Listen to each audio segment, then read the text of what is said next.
November 3rd meeting of the Sawyer County Health and Human Services Board meeting open. Public notice, popular. Yep. I'll try and speak up. Thank you. Roll call. If I have this correct, it looks like Jennifer Babornik and Tweed Schumann are absent. Tweed said he was going to be late. He is in line in his car getting ready to vote. So he'll be here as soon as he can.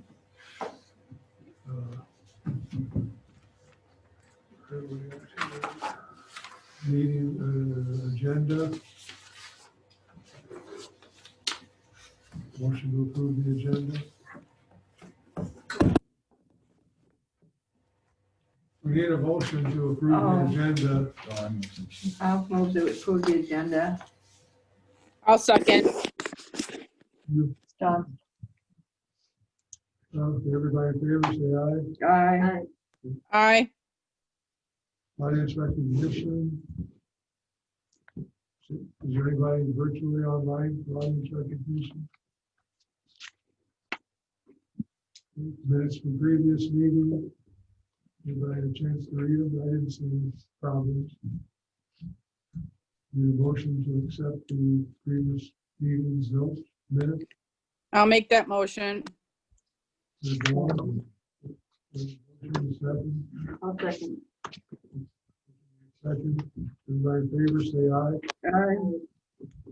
Aye. Thank you. Everybody need to wait for the flag there. Committee reports, LCO. Yeah, I'd like to update some things. I had some input from our tribal public health officer too in our clinic, so I'll give a little bit that he had added. The LaCouture Health Center has hired Dr. Harry Malcolm. We believe he will improve our patient care services. This gives us 2 MDs, 3 MPs, 2 chiropractors, 2 X-ray technicians, 3 pharmacists, 4 MH therapists, 3 AODA counselors, 1 part-time pediatric dentist, an MD addiction specialist, and 1 physician assistant. We also have 2 dentists, 1 full-time and 1 part-time, and we are onboarding 2 others to start approximately June of 2021. Our vision is to build a new clinic with expanded services. These words here come through Gary Gerard, also Health Center Director and Public Health Officer. And we are in the process of building our clinic. So at some point, we are going to build a new clinic. That's our goal. And keep providing services to our people. Some of the things that we need to work on are we have those homes that we have placed to help care for those who are positive with COVID. And we have multiple units. 1 4-bedroom, 1 3-bedroom, single unit. And we're finishing it up now before this winter hits, and then we're finishing it so that we can start placing people if those cases are being diagnosed. We are also seeing an increase in, like I mentioned last time, AODA concerns mental health. We had another tribal member, and we are trying to address those as best we can at this time. But during this pandemic, we're losing more people to those addictions than we are to the pandemic at this point. And so we're trying to do what we can to help those who are battling those addictions. We met recently with Jack Links Corporation with a proposed offer to the tribe to help those who are in recovery, to offer employment to them so that they can work those critical hours, Friday, Saturday, Sunday, 12-hour shifts, to help them during the recovery process and to employ them. But those are critical times and hours for those people. So we're working collaboratively with them to try to help meet that need. And we're also trying to build transportation, because we have the workforce, they need the workers. And part of the problem is transportation, so we're trying to address that also. And trying to build up support for them in ways that we can.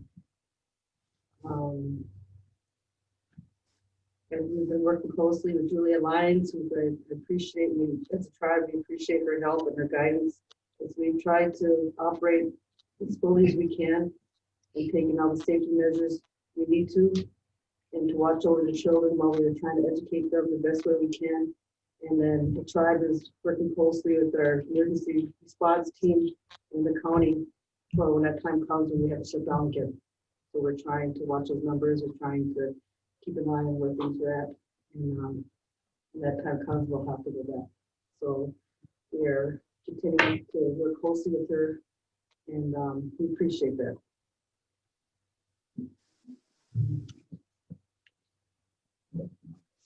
We're also trying to, there's a tribe in the state, we're trying to have a person on board with some of the initiatives at that level to have tribal representation when it comes to the care for the people. So when we have a final decision, I'll bring it back to the board so that we know that's it. What type of agencies are? Like when Joe Bodo's at, we're providing services to the people. Those who are coming back home from incarceration, having a Native person represented on the committee of boards that are appointed to help them transition back, and things like that that we're trying to work on, to keep building. And then, of course, anything with education that we can keep providing to people to educate them through this pandemic, we're continuing to do that also. So I think that pretty much is it. Any questions or comments? Lorraine, when you mentioned that you had homes for, is that for families that are exposed or people that are actually have COVID? Well, because now with that contact tracing, we have a need for both. Because those who are positive, some are homeless, some need help, some are out of them. So that's one scenario. The other one is contact tracing. We need more support. So we're trying to provide that so that we can have them separated, have more, you know, what I mean, that point. Yeah. Isolation, so we can keep slowing down that curve. Yeah. Thank you. How are all the homes filled right now? Or? No, because we're just now getting, the ones we have that we're utilizing right now, yes. But the homes that we're just now finishing up, they weren't ready yet. That's why the gas, electricity, everything, now we're finishing them. And then once that's done, we're ready to go. So we can go. Great. Well, as far as employment goes, you probably heard it, but I guess Cutsworks is hiring now. Oh, no, I didn't do it. Okay. That's good to know. Thank you. It's full-time year-round positions. Any other questions? Okay, LCO liaison, do we have Senior Resource Center, do we have anything? Joey's on the line. And Joey, can you hear us?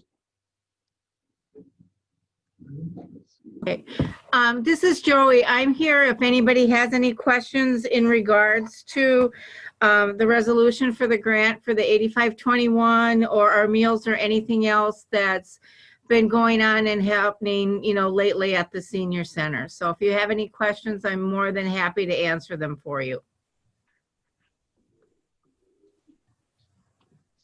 Anybody have any questions, especially about the grant coming up?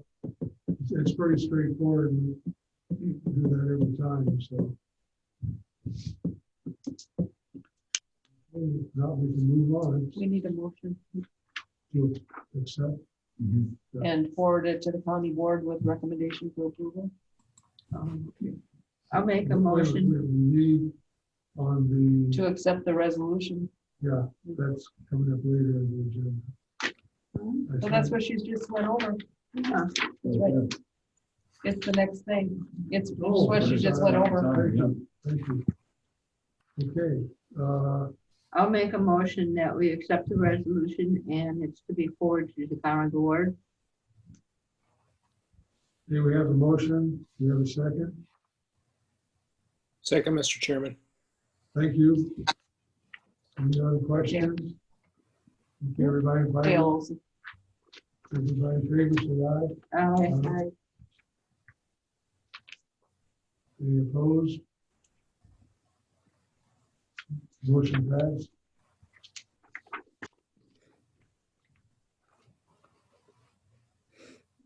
Give you help with the Bago Mental Health Institute. Joe? They will be placement.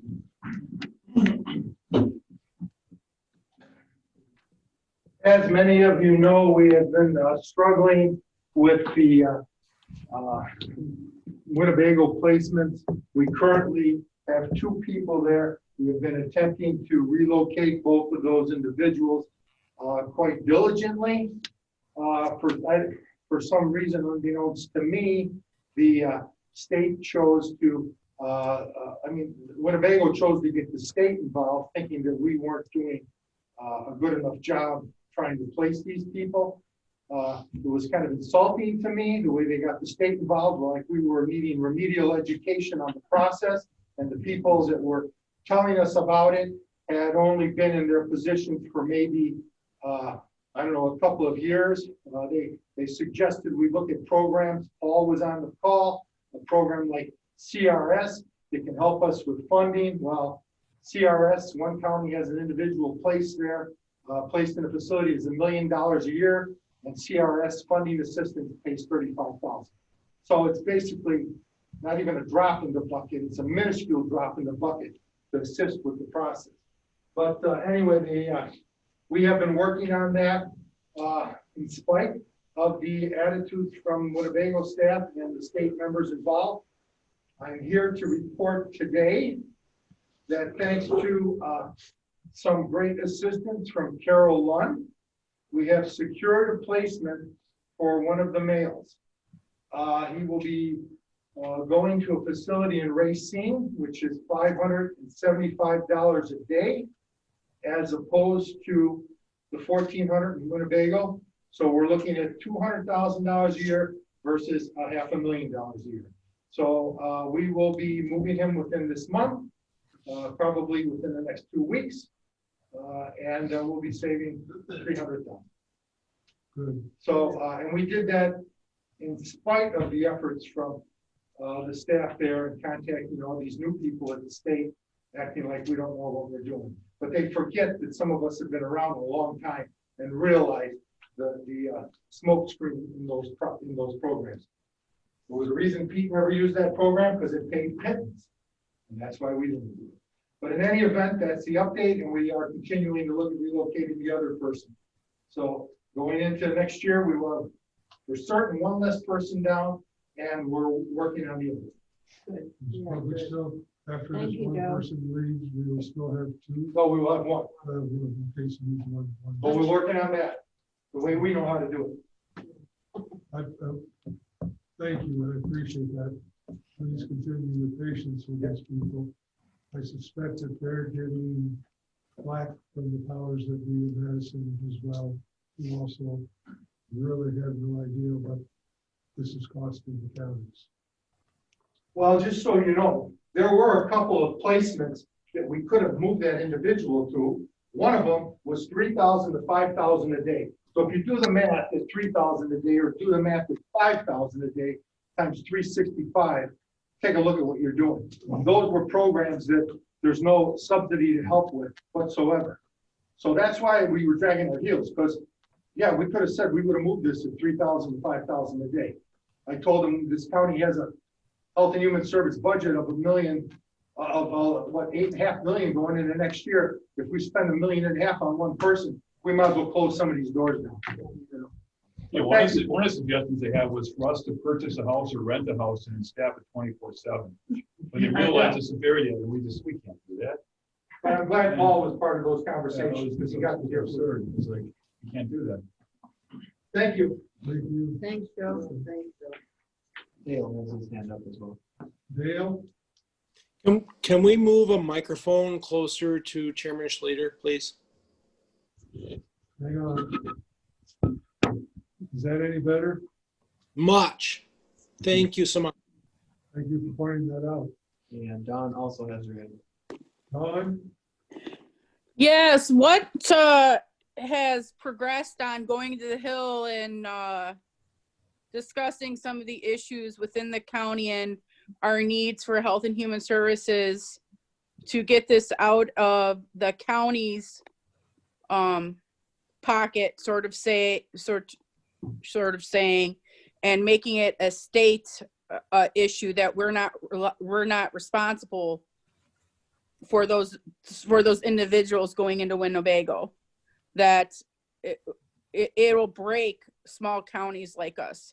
And I thought where there was a big push that we were going to continue to try to go to the Hill to make them understand this. Because just because we solved it, Mr. Bodo moved one individual out does not say that we don't have another individual that was walking Highway B yesterday completely nude, that was having a mental breakdown at the point. So it's not that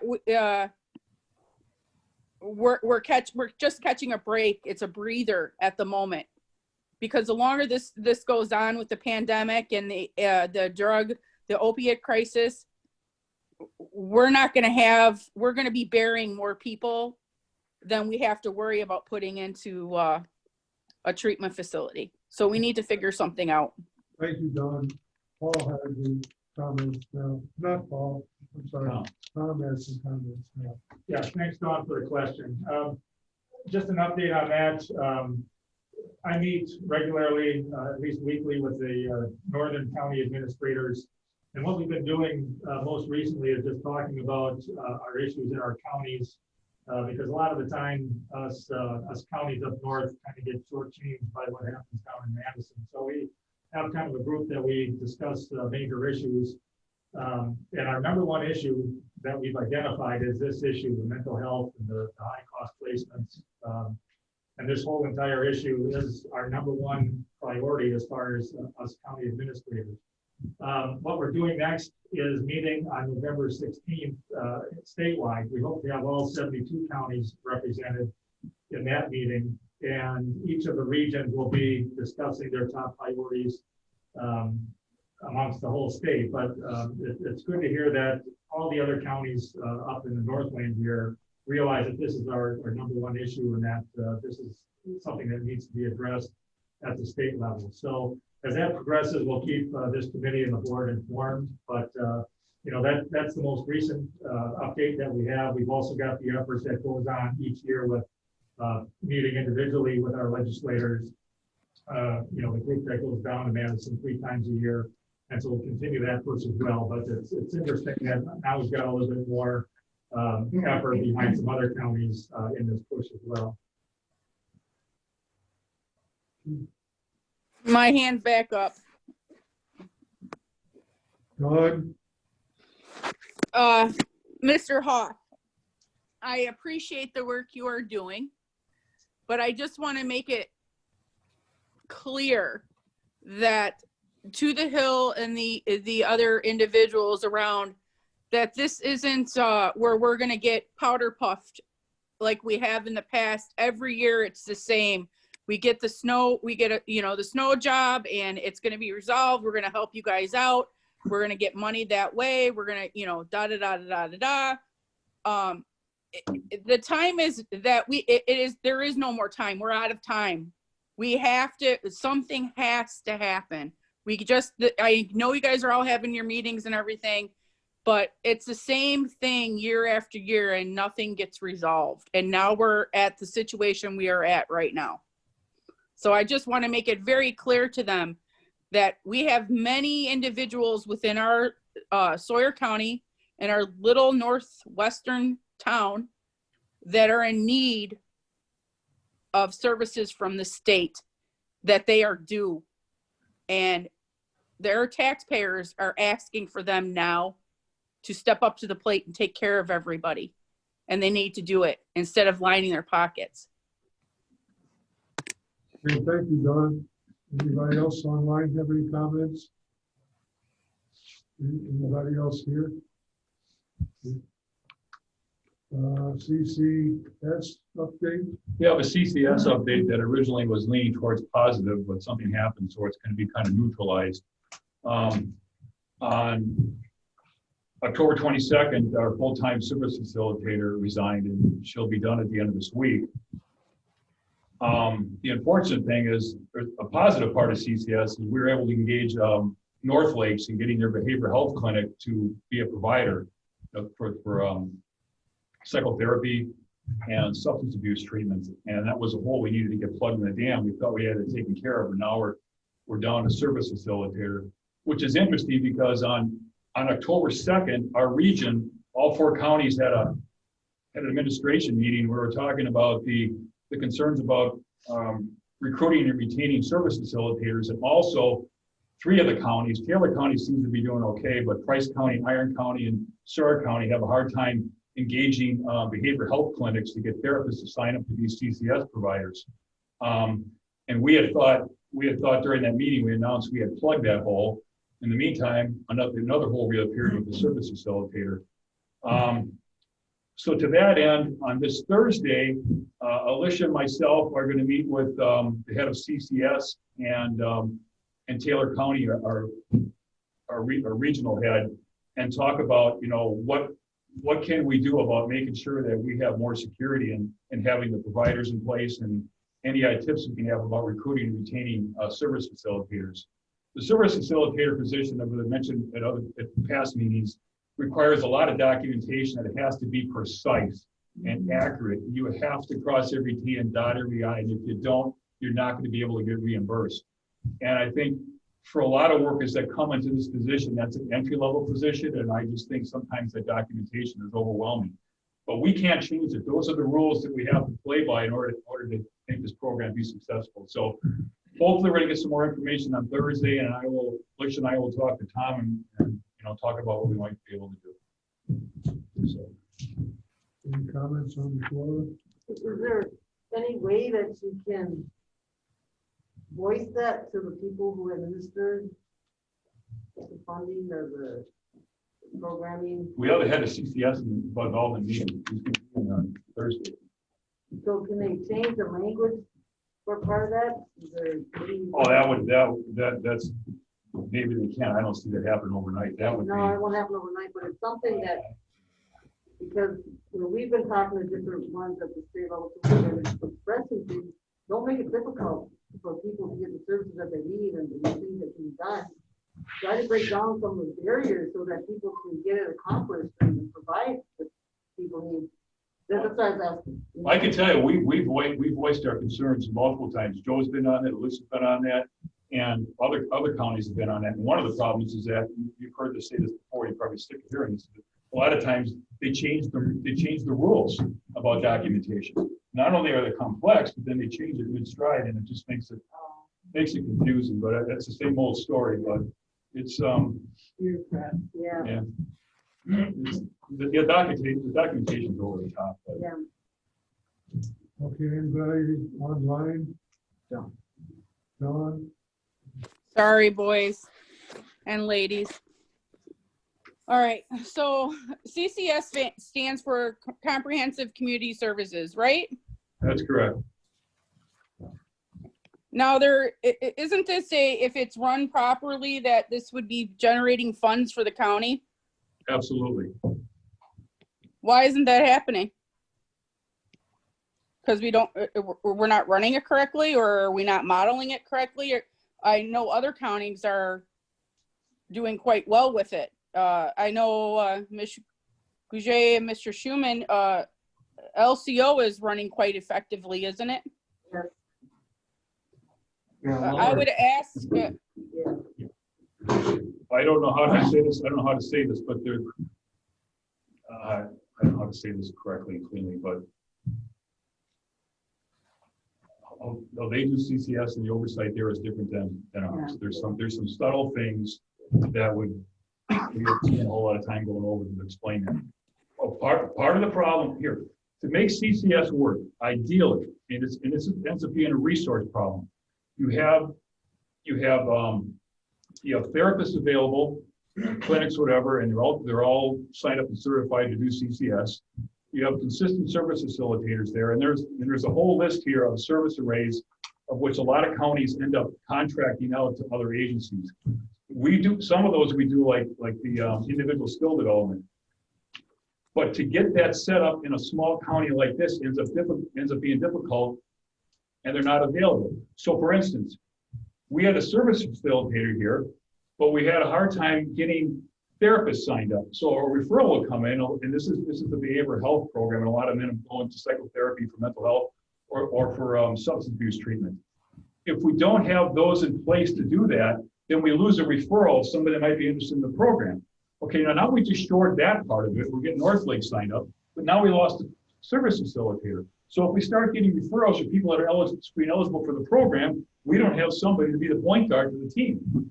And if anybody has a way for us to recruit more employees for the county and have more choice of the people to interview, I'm all for it. But like I said earlier, the service facilitator job, a lot of times it ends up being an introductory job for like somebody just got a social work degree or a human services degree, a 4-year degree or whatever. And I can tell you, and Joe could comment on this too, or Alicia's on the phone, is we're all seasoned psychotherapists, so we know about documentation. But this program is over the top and requires us to be highly, highly detailed. Now, it can be done, but if this is your first run at doing something like this, it can be completely overwhelming. And I think that burns people out. I would be hang on. Hold on. Uh, I'm not. Well, then I would ask, why are we not like some of the other counties that have this in place? Why are we not evaluating the department? And I know that we have Mr. Bauer has retired. He's no longer, so we have that opening and that needs to be filled. I don't know what applications have come in for that, if it's been filled, if we need to headhunt on it, if that's an issue. But maybe evaluate and see if we job share, and meaning that we have people, other counties are doing it where you have people that are job sharing and they're double dutying it, but not really. They're helping each other out, and maybe that will lend into helping with the documentation process. As you say, you have seasoned veterans there that would be able to maybe help the transition be a little easier process. But you can't have supervisors supervising maybe 1 or 2 people, and you don't have enough staff. And that's where I guess we need to put more people working on the cases and working for what we need than supervising. And I say it's kind of becomes a cliche where I'm a supervisor. Well, you can't be a supervisor if there's no department left or no program. So we don't have a drug court. So we have an opiate epidemic, which was already in place, but we have nothing for those people. If this program goes away, we're not doing anything for our citizens. Don, I need to interrupt you. We're talking about CCS right now, and I want to hear, Paul has anything you want to add at this point? Yeah. No, I'm confident that we have that. We have more than adequate supervision for the program. What is the current caseload?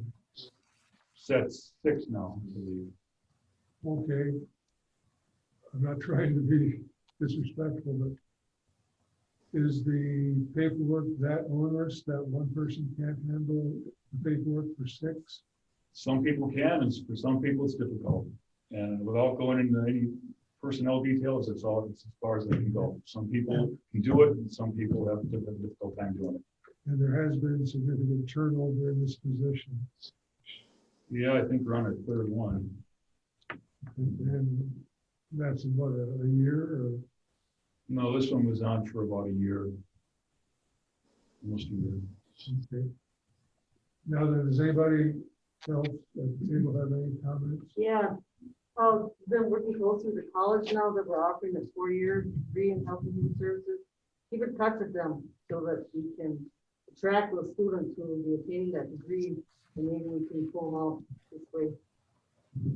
in that time frame. Yeah, we're open to that, but again, with the problem is if you get somebody, they get the 4-year degree, it's their first job, and this is heavy documentation unless somebody's really ready for this.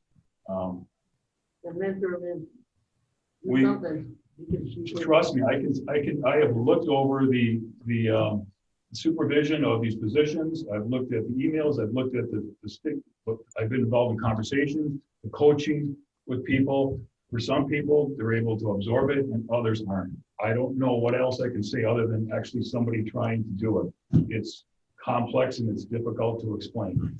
Some of you may remember a couple of years ago, I went down to Price County and crashed the service directors meeting. That's where the directors don't come to that, but I just invited myself there. And my whole thing was the same conversation we're having right now, recruiting and retaining service facilitators. It's difficult.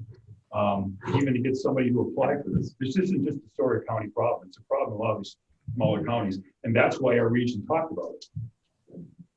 Because other counties in the region are struggling with this too. Do we have anybody, Alicia does have her hand up. Alicia? See if we can get her in there. Alicia, are you there? Can you hear me? Yep. Oh, you can. Okay. I was having problems with my. Floor is yours. Well, I just wanted to say that as far as CCS goes, I have been completely involved with this since day one and can probably recite Chapter 36 front and back. So, Ms. Pettit, your concerns over whether or not someone has been involved supervising this program, I have. I have done everything humanly possible in order to help train the individuals that have been hired on for CCS. I myself hold a master's degree in behavioral health. I am a mental health clinician and a substance abuse clinician. I've been supervising this department for 5 years. Joe and I have both been trying very, very hard these last couple of months to work with the individual that was the service facilitator. Sometimes people can pick it up and sometimes they can't pick it up. But one thing that I cannot have is an individual that does not meet all the elements for Chapter 36 in order to bill to Medicaid. So I myself have been writing notes in order to make sure that they are what Chapter 36 requires and what we can use in order to bill for Medicaid. The other problem, as Paul had expressed before, is it seems that we get to a certain point where we either have enough service facilitators and we don't have enough psychotherapists, or vice versa. My conversations with North Lakes have been going on since June of this year. I have been talking to Mr. Algren back and forth, as well as our NCR CCS administrator, Cheryl Kettlehut, and it's actually their responsibility to do it, but I took it on myself because I knew that we needed to have more psychotherapists after the position was taken away from my department.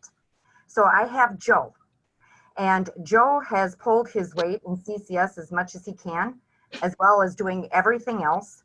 We have lots of jobs and we have more than the 6 people I understand you're looking at just for CCS, but you may think, well, 6 people is not that much of a caseload, but when you provide every service on that service array and you are one person, that caseload you might as well say is like having 12.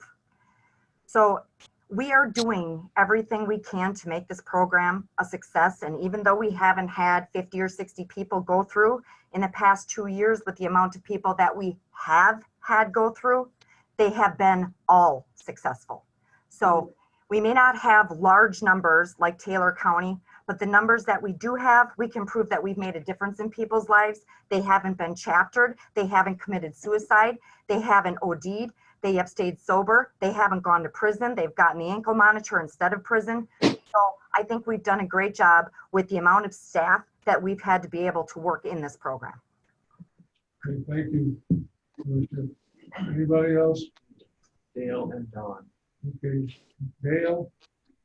Yeah, Mr. Chairman, I have to agree wholeheartedly with Ms. Pettit in what she said. And while I heard 6 can be 12, I mean, as a full-time job, I'm just not seeing that we're getting the bang for our buck there. So something has to change. That's all I want to bring up, because my goodness, if this is supposed to be potentially a moneymaker and we are not doing that, something has to change. And Mr. Grahovic's comments were that, you know, some people get it, some people don't. Well, I'm sorry, you know, if we all have our talents in one way, shape, or form, and if that's not a particular talent, then maybe something else has to change. So I agree with Ms. Pettit, and I think this should be revisited next month with a little bit more of a scrutinous eye. Thank you, sir. Thank you. Okay, Don? Just wanted to comment to Alicia. Alicia, I'm not saying that you're not supervising. My thing is, I think you need more help. And I think that's part of the problem is that we have people that are in supervisors positions that are trying to do many facets of the program and trying to help, and you're overloaded. What I believe is that you need more staff to help you out and so we can figure out how to run this program effectively and efficiently, so it's a smooth ride. It's not we got someone quitting, it's entry level, it's this or that. Maybe if we get an opinion of behavioral health or model, sit down and have somebody from the county go over to maybe one of these other counties and see how they're running it and how they're making it work. I know every situation for every county isn't the same as ours, but this is not, and you need to understand, I'm not looking for this program to go away. This program cannot go away. So as I sit here, I'm trying to express that we need to do whatever we have to do to keep this program. We cannot have this program go away. That's all I have to say. Joe, you were going to add something? Well, I just wanted to say that what Paul said is that it is correct. There are a lot of pieces to this program, Alicia talked about it, that are quite difficult. And I will say this, maybe you don't want to hear this, but I was part of the drug court when this county was the smallest county to get a $500,000 grant in partnership with LCO. And we went to California. And now we lost the drug court. They laugh at us and all the other Wisconsin counties. You go to meetings and you say you gave up a drug court. If you get to the point and it gets on the chopping block to get money for whatever else you're doing to delete this program, they will think Sawyer County has gone from the White House to the outhouse. That's my own opinion, but it's true fact. Thank you. Any further? Yeah, I guess this is for Patty and Tom. The CCS program, what impact does it have on the budget? I mean, does it sustain itself, Patty? I know you had added some positions and they were going to be budget neutral. That works. Okay, it's never supposed to have been a money maker. It's supposed to pay for itself, plus offering a lot of services is what it's supposed to do. Okay. I believe that we budgeted costing the county about $20,000 is how we had it in the budget. But because we end up having to keep hiring people and they can't be billable for at least 4 months because they have all this training they have to do, and you're paying their salary for all this time. Only the first year are there startup costs where you can claim that to CCS and get reimbursed for it. After that, that's not an allowable expense, and it starts eating into county money. So the more that we have this staff turnover, the more that it's costing us. Ultimately, this should be a budget neutral program, close to budget neutral, while keeping people safe in the community, enhancing their lives, and keeping them out of escalating to more expensive mental health services is really the ultimate goal of this program, which is, as Alicia said, it's been successful for those that have gone through it. But the problem we have in Sawyer County is hiring and retaining service facilitation staff. And every time you start over, you digging a hole. And that's the problem, because it takes so long to train someone. All the training that they've got to go through, all of the hours that they have to put in before they can even touch a case is costly. Okay, thank you, Patty. So, Well said. I just want to say it's a very important program. Whatever we can do to keep that running and operating, our people need services. okay, put this on the agenda for next month again, I guess. What do you want? I'm not clear what you want for next month. We can say that we haven't said today. Other than what need a report out when we talk to the state on Thursday. I mean, I don't know if I can be any clearer than what I said with the challenge, but I didn't mean to direct only you study this and come up with something. It's up to all the board members to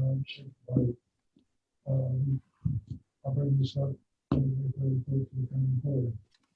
And maybe, money is tight all the way around, but maybe we do need to, instead of starting out that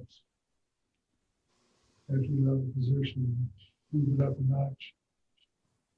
Be a person that is qualified to handle it and get paid enough. I'm just spitballing, so. Okay, let's move on to the budget, or I'm sorry, COVID-19 update. Did I skip anything? And I can go, Dale did have his hand raised. I don't know if anybody saw that before I move forward. Did you have your hand raised, Dale? I did, and I could barely hear the conversation, but what we were broaching what was going to be placed on the agenda. Well, we want it on the agenda because it's a continuing problem. We need all heads working on trying to figure something out. And that's why I'm going to bring it up in my report to the county board. It's not just something we can say to the staff, fix it. They need some help. Okay, and I think that it's a little too nebulous of a direction to give Mr. Grohovic, who I think does a great job. I don't want to, I'm not trying to point fingers. I just would like to be able to be in this, at least on an equal playing field with the rest of the counties or the other entities that are doing this. Maybe we can learn something from them. I mean, I'm never above learning. Maybe we can find out what others are doing and get their numbers to compare. Because I'm still kind of hung up on 6 cases. That's almost 1 full work day per week that you could spend with each client. And, that seems odd to me. So maybe if we could try to figure out what other counties are doing differently than what we are, and maybe it's a shortcut or, something to do with that. But it would be great to give Paul and the other staff a more clear direction other than just, something really benign that they can't wrap their heads around. I think we should have something clear for them to bring back. Thank you. Dale, thank you for your comments. I want to say that I am 100% confident that we know how to run this program. And I agree with you that 6 is not enough. And I'm trying to think of an example. Let's say we want to open up a car dealership and we have a whole lot full of cars, but we don't have anybody to sell them. Somehow the cars are gone, but now we got all these salespeople there, but there's no cars. That's the problem that we're having. We have consulted with multiple counties. Alicia could almost lead CCS in the state. I can tell you that's how confident I am with her, all what she knows of this. It's a matter of resources, and that the people that come here, I can't take it to the level I want to go. It's not appropriate to talk about it here at this meeting, but I'll just stop right now. If you could get one person that would fit into that criteria, that was their forte, and I could go with it. But it has to be a kind of a special person to pick up with supervision, of course. And we haven't found that person yet. But I can show you people that we have Haley that works here. She does part-time CCS. We have Brittany that works in YJ. She was fantastic. Who was she trained by? She was trained by Alyssa. They know how to do it. We've had other service facilitators that, for whatever reason, it's not their deal. But I'm telling you, one of the big hangups is the documentation. And Right. Alicia knows exactly what needs to be done, and she'll let the workers know that. And I think that's her job. And it either gets done or it doesn't. For some people, it's just difficult to handle. And I think, I know what that looks like, what the format looks like, that you have to go through and all the services and the follow through and blah, blah, blah, blah. It's very intense.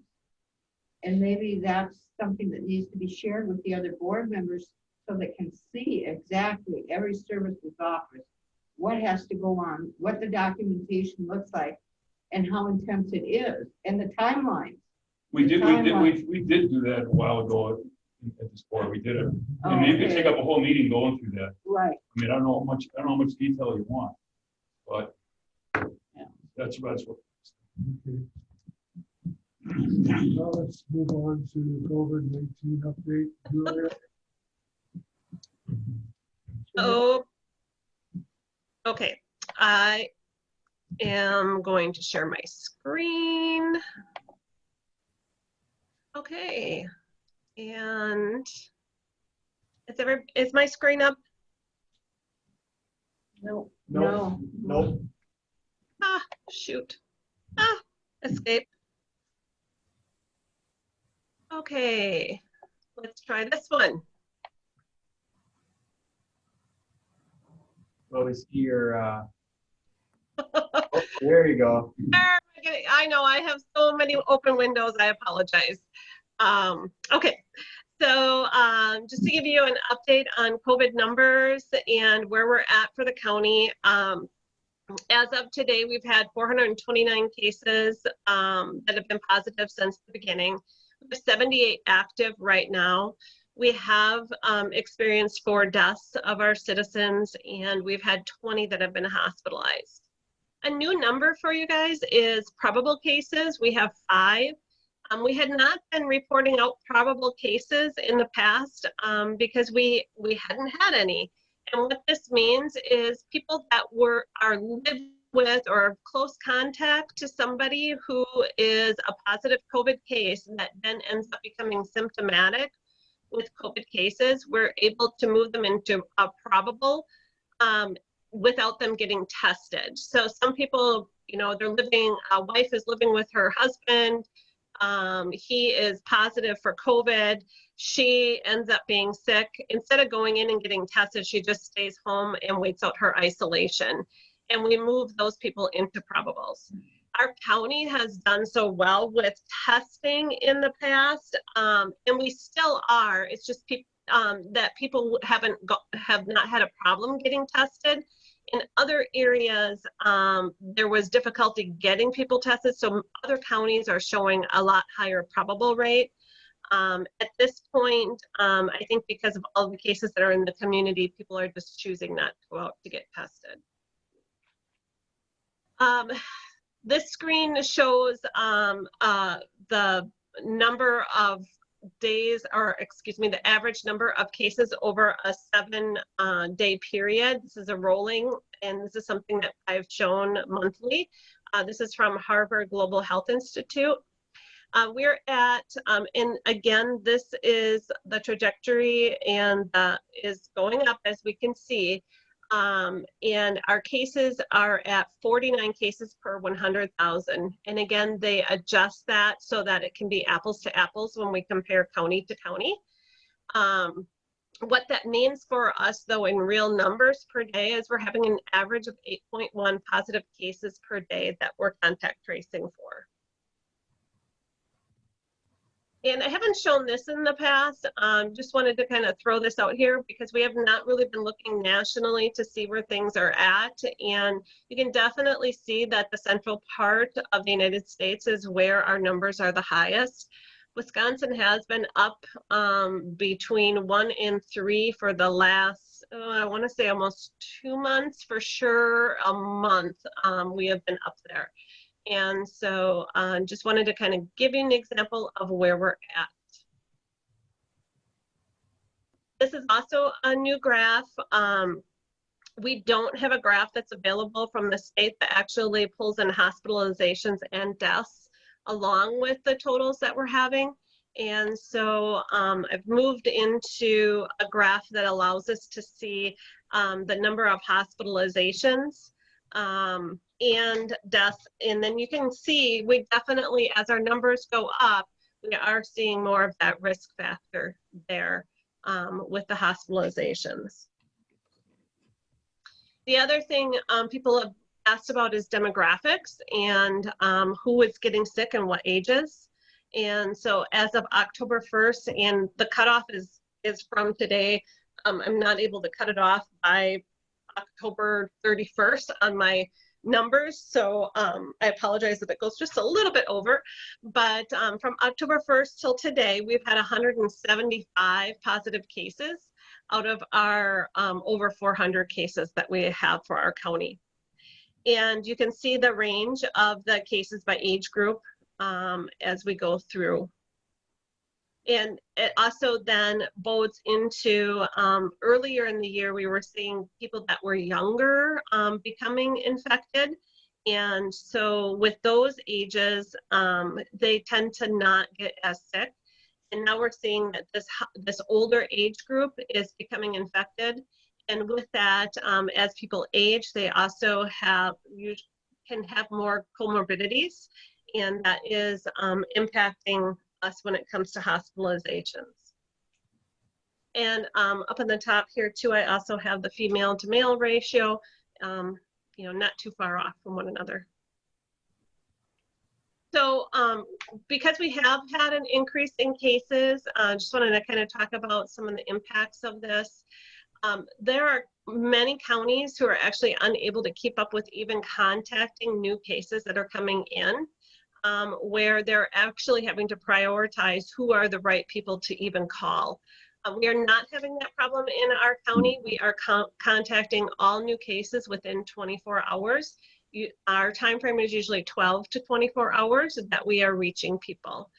And one of the other things that counties are doing is they're asking positive cases to assist with notifying close contacts. We are needing to do this, and the reason for that is if I'm getting 8-10 cases a day, what we feel is most important is that we reach out to all of our cases and we start talking to them about isolation and having them starting to think about who their close contacts are, and really identifying those people who are very high risk, who the county needs to follow up with versus the person who is positive. And it also depends on how sick the person is as well as how much we're able to assist and what they're able to do. So this is something that's happening in almost every county right now.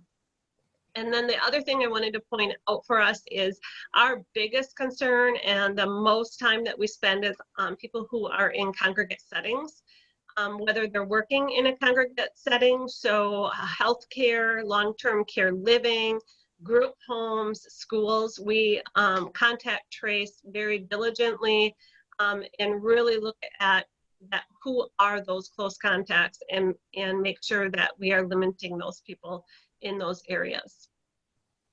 When it comes to our county departments, we are not a business that has not been impacted. We are definitely seeing the impact in our county departments now. We've had a number of departments impacted by both isolation and quarantine, where they have close contacts. So our HR, Rose, has been working with our supervisors and with public health to determine those close contacts at work. Interesting thing that we have is because we have a lot of employees that are cross-county. So if they're living in Ashland or Bayfield or Douglas, we're needing to work with those health departments because that's actually where the positive case is. And then we need to contact trace into our work environments. So, so just quite a bit that we're spending on with that. The other impact that we're seeing with the hospital, both locally and regionally, is all hospitals have seen an increased number of beds that are occupied by COVID positive cases. And in the issue with these patients, not only occupying more beds, which we're trying to plan for with surge capacity, but these patients tend to have longer length of stays, and many require rehab as well. So it is impacting hospital bed availability. And then the other thing that we've also noticed is that the increased cases have also impacted our testing sites. So the hospital and LCO are both of our sites that we have for curbside testing, and they have increased their testing capacity. We have great sharing and we work together as a county. The hospital has shared an instrument with LCO so they could increase their testing capacity. And LCO is sharing testing supplies with the hospital so that we can continue testing at the rate that we need to. So we're going back and forth and trying to make sure that we're able to meet the testing needs. What we are starting to get a little concerned about is our availability to keep up with the amount of rapid tests that we do in our county. We actually, even though I know people feel like everybody should be able to receive a rapid test and have test results immediately, which we would want to be able to have happen, we actually are very lucky in our community and county when I compare that to others. So our labs have done a wonderful job to support us. So the other thing that we have started is in winter, on every Wednesday, we have the National Guard coming in and doing testing from 9 to 1. That is a free testing site where anybody can come in. There is no need to be able to set up an appointment. You just show up between 9 and 1. And LCO has been supporting our community with this about every 2 weeks. They have had a site at rotating locations. The next one is on next Tuesday, November 10th, and they're going to be doing that right at their health center in the parking lot trailer from 9 to 1. So excellent opportunity for people to get out there and get tested. At these sites, for the last few weeks, I've been seeing about 60 tests occurring at those sites. So we're definitely getting used. And then the other thing I wanted to share with you is, I'm going to test my skills here, is our website. We had people concerned that our website was difficult to use. It took a lot to download, a lot of bandwidth to download. So we've simplified this a bit. And so when you go to our website now, I'm just going to quickly run through. You're going to get our data right away. And this is what is posted on Facebook, and our Facebook site is up and running. We also, if you click on this particular gadget, which is I just clicked on the Wisconsin map, it opens up data for all of Wisconsin. So if people want to dive into the data, they can. The other thing that we have on here is if you've been exposed, this is the quick data or quick resources to go to. So I tested positive, and I'm going to go ahead and I can open up what my next steps are. And this is something that the contact tracers are sharing with people, and people can go in and actually download these things right away. apologize, I gotta go back one more time here. And so the resources we have is if you're a close contact, what do you do? How do you notify close contacts? And how do you avoid exposure within the household? They're all the same type of PDF. The other thing that we have is the testing options. So I talked about the testing sites at Hayward Memorial Hospital and at LCO. This has the number for them. The other thing that is a unique resource, and I won't click on this because it does take a little bit more time to go through, but you can actually get an online assessment if you're not feeling well. And this actually has a trained medical professional that will call you back. This is a free service that's offered to Wisconsin. And then again, we talk about our testing sites. So I just got the update on the LCO one today, so that will be going on for upcoming testing dates. And then this is the final thing. So our website is fairly short. And the reason for that is a lot of the information that you need is readily available on Wisconsin. So able to kind of click in to Wisconsin easily and be able to kind of go to some of the things that you might need to access. The other thing that I know people had struggled with was with businesses and getting the resources that they need.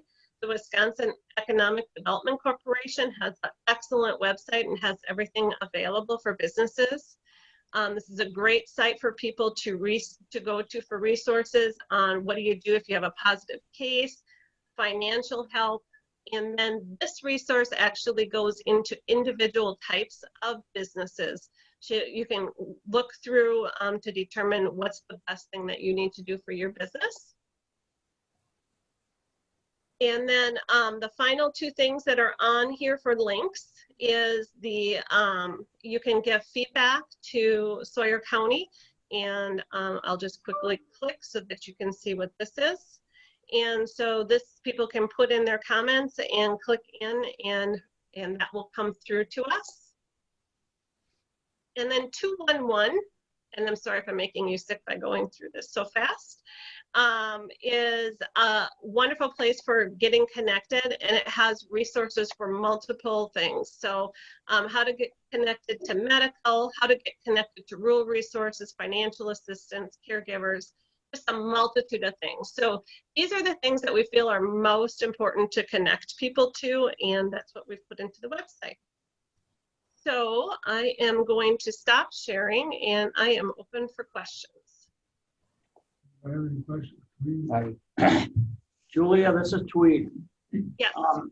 My question is about the hospital beds that are being occupied now, that increased number, and then the length of stay that you talked about and them needing rehab. What about the professional medical staff? That was Dr. Dunlap's concern, that the medical providers would start to, fall into this quarantine, or we would lose professionals to take care of just the common patient that would come through the door. Is there any word on that, or is there any concern right now with that? So we have been working really closely with infection control professionals at the hospital. There are 2 of them right now. They work very closely with our contact tracers.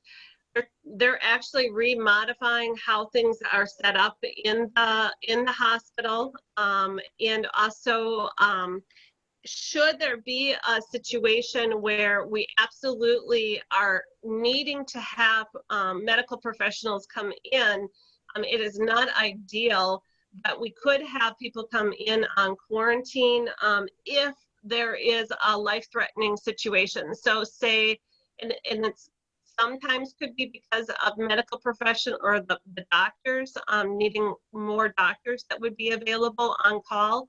And if they were all out on quarantine, there is a health alert network information that allows us to bring medical professionals back. There also is, it also allows us to bring nurses in or radiologists on a periodic situation to be able to meet the staffing in order for it to be a safe environment. That doesn't help us though. The best thing is that we get these numbers down so that we're not all infecting one another. That would be the ideal thing. Dale, you're on. Dale, you have your hand Oh, up? yeah. Oh, yes, Mr. Chairman. Julia, you know that trophy with Winged Victory, you know, with the, every time you get a trophy and it's got that person with the wings outstretched, you deserve one. I hope you get it, and I will make certain in the future. I'm so sorry you had to take this position at this point in time, but you're doing a fabulous job. I don't think anybody thinks elsewise.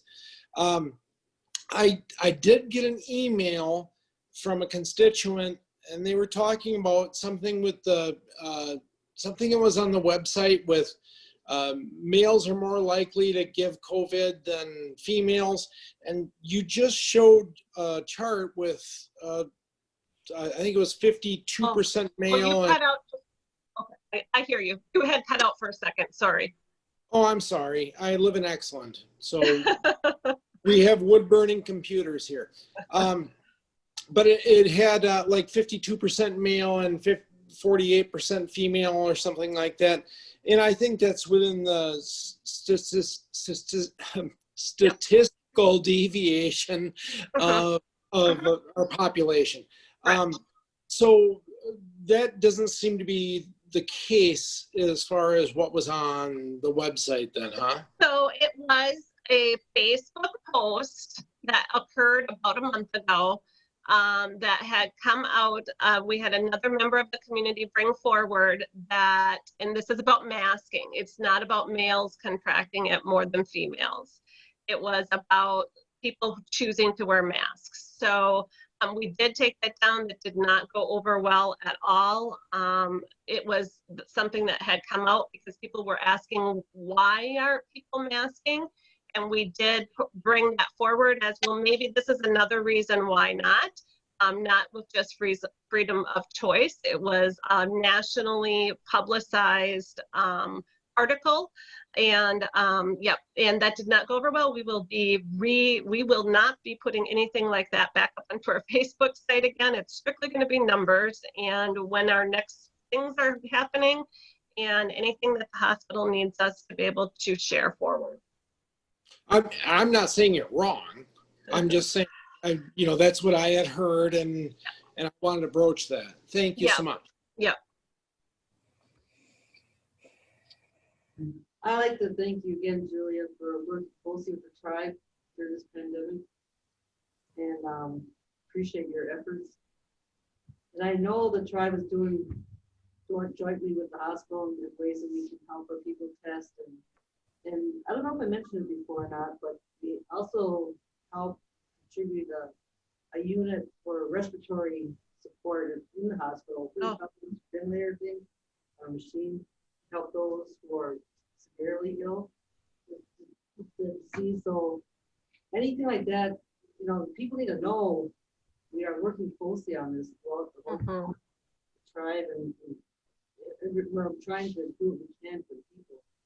But I wanted to ask you, Julia, if you have any concern along the line of those who need to be quarantined or isolated and they're still out and about. Are you seeing a lot of that issue or concern, or is that yes, unfortunately, we have gotten to a point where it is really difficult with people.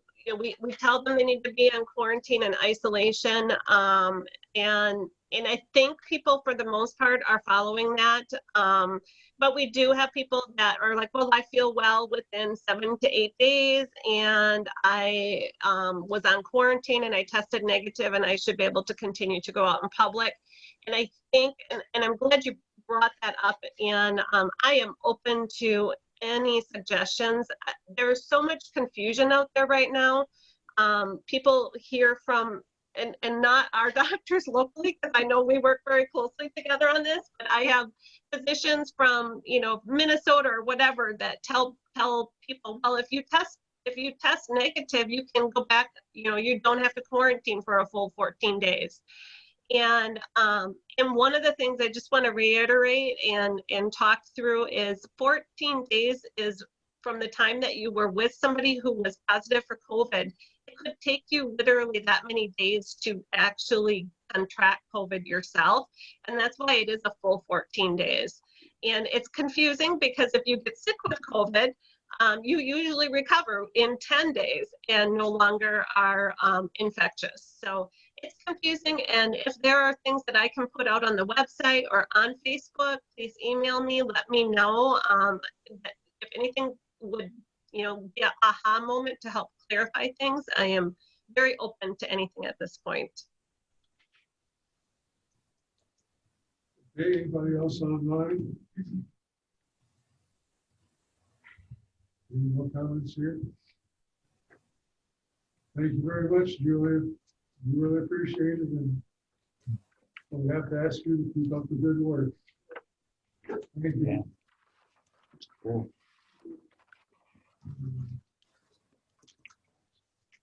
Fiscal budget performance report. Everybody's got that in front of them? Any concern, comments, or questions? Tom, do you want to add anything?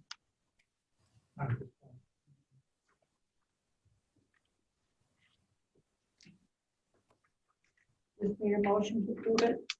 Yes. Okay. I make a motion to approve it. You don't need one? No. I'm sorry, Carol, but you don't need one. Just FYI. Just informational, we don't need a. Okay. Thank you. Okay, now we're at purchase service recap. Mr. Chairman, I missed the first part, and I'm sorry I was on voting, but what did we say about the budget impact with, what is it, outside the county placements? Patty, I missed that part, and I don't, are we tracking where we need to be, or are we off the chart? We're off the chart. I actually met with Mike Keefe today about all of that, and Winnebago, we're already beyond this report that you're getting, we've already gotten our September figures. We've spent $780,000 on Winnebago. We budgeted 175, and we've got 3 months left. That's through September. So that's just that out of investment. And yes, there are places that we aren't spending this year. We're down in some staff costs. We also have gotten COVID funding and pulled staff from where they regularly would have been being paid to COVID and getting that covered, but not to the extent that our placement costs are out of sight. Tom, do we have a fund balance in Health and Human Services? We do have a fund balance. Even though we've had higher placement costs in recent years, we've been able to increase our fund balance every year. And then next year, the 21 budget, we transition into the 21 budget here. The big concern, obviously, is those costs for the out-of-county placements. The Health and Human Services budget and everything else is pretty much a wash, or even as it was last year. The 20 to 21 budget is not an increase except for these out-of-county placement costs. So when we put the budget together, we tried to recognize this extensive costs that we're experiencing in this area. And that was the alternative, to use that fund balance for those costs rather than cutting $750,000 in services next year. So, that's why the push for, legislative activity, if we can get some relief to get the state to help pick up that tab before we have to cut services, that would be preferential. But if we're in the same boat next year as we are this year, then there's not going to be a fund balance to rely on, and then we'll have real decisions to make on what services we're going to be able to provide and what's left. Okay, any other items for discussion on this? Anybody on the line? Me, Dawn. You have something you want to say for discussion? Yeah, I'm just throwing this out there. I'm sitting here going, I'm listening to Winnebago. I know it's an ongoing issue. We're at $785,000. At this point, with what we're spending a year at Winnebago, have we sat down at the table and thought maybe that Sawyer County should maybe build a facility and take in from other counties and make some money? We could staff it. We wouldn't have to outsource it. We're looking at probably what, $1.2 million this year if we keep the two that are in there. Well, Would I be out of line and am I the only one thinking this? I can't be. This is an ongoing thing every year, and Tom just said we're going to have really big issues. We're building additional courtroom to bring cases through, but we have nowhere to house our constituents and get them services. And that's pretty sad because we're going to be putting them through the court system, but we have no services for them. Okay. Nothing. Patty has a response she would like to add. That's fine. Well, we have Transition House, which is, we contract with Northland Counseling, Carolyn, to staff that. And those people that are in Winnebago were once at Northland and couldn't be served there. They were too needy, too extensive, that they needed intensive hospitalization services. And just our local transitions, she can't find staff. Those people over there are working incredible hours and even non-COVID. I mean, she cannot hire people to work there. So I don't even know how we would think of doing a more secure facility and trying to get mental health therapists. There aren't enough in this area to do what we need now. Thank you, Patty. Dale? Yeah, Mr. Chairman, if you build it, they will come. And I agree with Dawn. And I tried to look at this on several different levels, whether it was insurable, which, believe it or not, it is not insurable. I agree with Dawn wholeheartedly that this is something that we should probably, look into, but it's not going to be a money-making proposition. It would be break even at best. Thank you. Thank you. Any further discussion? Please? For discussion only? Yes. Okay. Lorraine and I just, through tribal government, did some gaming compact discussion with the law enforcement agreement, Tom, that we have with Sawyer County and things like that come out of the gaming compact dollars. And when I look at the state's budget for gaming compacts, there's a line item in there for Native children out of county placement. Yep. So I need to share that with Paul, and I think that you can write for that or request that. Is that where the tribal high cost funding pool money comes from? Because I never knew where that came from. That at the end of the year, we can apply. But all those numbers are up for negotiation now. Huh. The tribe gives the states $50 million in gaming compact dollars, and then they have a budget then. Yeah. Half of it goes to their general fund, but there's still 20 to 25 million that's dispersed, and I saw a line item for it. It's caught my eye. Now we have a fair amount of those. Interesting. Yeah. Yeah. This discussion, Go ahead. Mr. Schuman. Miss Goucher, if La Coudray Ojibwe is going to possibly build a new hospital, is there any way that Sawyer County could be a cooperative in that, and build a facility for the people that would need to be housed, like the people are in Winnebago. I know we have transitions, and if there's a need for it, couldn't we cooperatively work with the tribe to, if you're going to build a new hospital, to build that facility? Because it will house everybody of Sawyer County, and the tribe and Sawyer County could break even and help our people. That's all I got. I'd like to correct you on that. It's a clinic, it's not a hospital. So we're going to be building a new clinic at some point. But in providing services to the people, we are exploring different ideas. To provide that level of care is going to take a lot of expertise. And I wouldn't rule it out. I wouldn't say that. However, it would take a lot of planning jointly with the county and to see what kind of resources we can tap into if we pursue something like that. I would agree with you that we need it, definitely.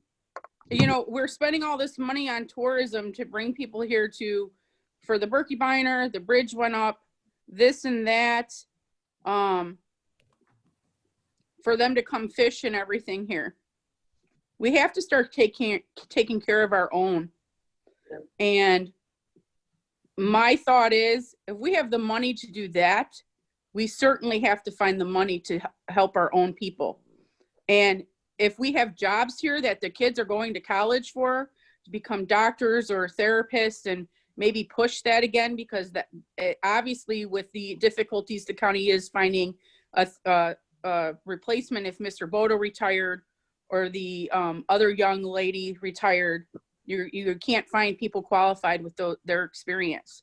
But if you start bringing people in that you can train and mentor, and we have people, and then we become a county where they can get really good paying jobs and live within our communities, maybe we're onto something here.